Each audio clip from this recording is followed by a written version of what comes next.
অন্তর্বর্তী সরকার দেশ ও জনগণের সঙ্গে বিশ্বাসঘাতকতা করেছে বলে মন্তব্য করেছেন বিএনপি মহাসচিব মির্জা ফখরুল ইসলাম আলমগীর। তিনি বলেন, জুলাই সনদ ও গণভোট নিয়ে সংকট তৈরি করেছে সরকার, তাদেরকেই তা সমাধান করতে হবে। জাতীয় নির্বাচনের আগে গণভোটের কোনো সুযোগ নেই বলেও জানান মির্জা ফখরুল। বুধবার রাজধানীতে আলাদা দুটি অনুষ্ঠানে এসব কথা বলেন তিনি। বান্ডেল থাকলে প্রতি সেনমানিতে টাকা বাঁচবে। বিকাশ সেনমানি বান্ডেল কিনে জিতুন প্রতি লেনদেনে। গণসংহতি আন্দোলনের পঞ্চম সম্মেলন উপলক্ষে ইঞ্জিনিয়ার্স ইনস্টিটিউটে আলোচনা সভা করে দলটি। এতে উপস্থিত ছিলেন বিভিন্ন রাজনৈতিক দলের নেতারা। আলোচনায় উঠে আসে নির্বাচন প্রসঙ্গ। নেতারা বলেন, জনগণের ইচ্ছের বাইরে সরকার কোনো সিদ্ধান্ত নিলে রাজনৈতিক সংকট বাড়বে। আমরা যদি সবাই মিলে শান্তিপূর্ণভাবে জনগণের ভোটের অধিকার প্রতিষ্ঠিত করতে পারি, তার জন্য ব্যবস্থা করা এই অন্তর্বর্তী সরকারের দায়িত্ব। সেটা যদি ব্যর্থ হন, জনগণ আপনাদের ক্ষমা করবে না।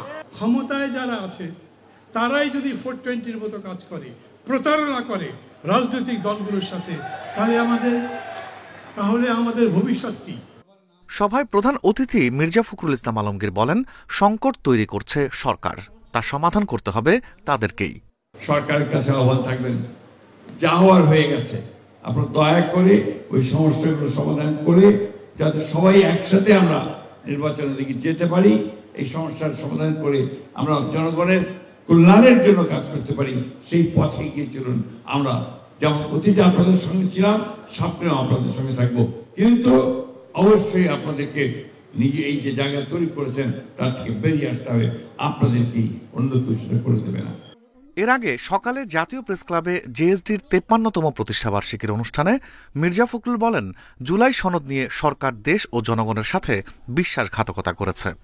এটা হচ্ছে একটা আস্থা যে আমরা রেখেছিলাম, সেই আস্থাটা বিশ্বাসযোগ্যতা বিশ্বাসঘাতকতা করেছেন, জনগণের সঙ্গে প্রতারণা করেছেন, যেটা আমরা তাদের কাছ থেকে আশা করি। এ সময় আলাদা করে গণভোট আয়োজনের কোনো সুযোগ নেই বলেও জানান মির্জা ফখরুল। গণভোট নির্বাচনের আগে করার কোনো সুযোগ এখন আর নাই। নির্বাচনের দিনই গণভোট হবে, সে কথা আমরা পরিষ্কার করে বলেছি। Rifat Alam, independent news, Dhaka.